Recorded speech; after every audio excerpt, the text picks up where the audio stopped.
ইউনেস্কোর বিশ্ব ঐতিহ্যবাহী স্থানের তালিকায় স্থান পেয়েছে ভারতের মারাঠা সাম্রাজ্যের প্রতিরক্ষা ব্যবস্থাপনার দৃশ্যপট।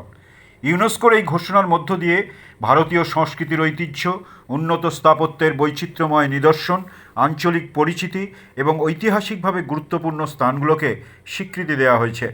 ফ্রান্সের প্যারিসে ইউনেস্কোর ঐতিহ্যবাহী স্থান সংক্রান্ত কমিটি ৪৭তম অধিবেশনে বসে।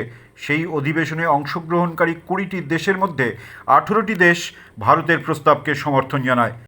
মারাঠা সাম্রাজ্যের ১২টি দুর্গকে প্রতিরক্ষা ক্ষেত্রে কৌশলগত সিদ্ধান্ত এবং অনবদ্য স্থাপত্যের নিদর্শন হিসেবে ২০২৪ সালের জানুয়ারি মাসে বিশ্বের ঐতিহ্যবাহী স্থানের তালিকায় অন্তর্ভুক্তির জন্য প্রস্তাব পাঠানো হয়। তার আগেই ICOMOS মিশনের সদস্যরা ও উপদেষ্টা মণ্ডলীর সদস্যরা একসঙ্গে ১২টি দুর্গ ঘুরে দেখেন।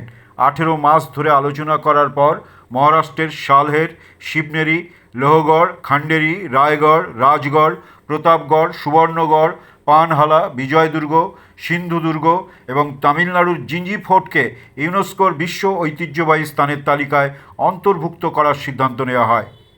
ইউনেস্কোর বিশ্ব ঐতিহ্যবাহী স্থান সংক্রান্ত কমিটি ও পরামর্শদাতা কমিটি ভারতকে এই অন্তর্ভুক্তির জন্য অভিনন্দন জানায়।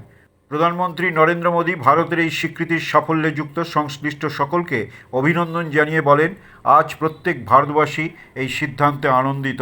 একই সঙ্গে প্রধানমন্ত্রী নরেন্দ্র মোদী সমৃদ্ধশালী মারাঠা সাম্রাজ্যের ইতিহাসের বিষয়ে জানতে সকল দেশবাসীকে দুর্গগুলোকে একবার দেখে আসার অনুরোধ জানান।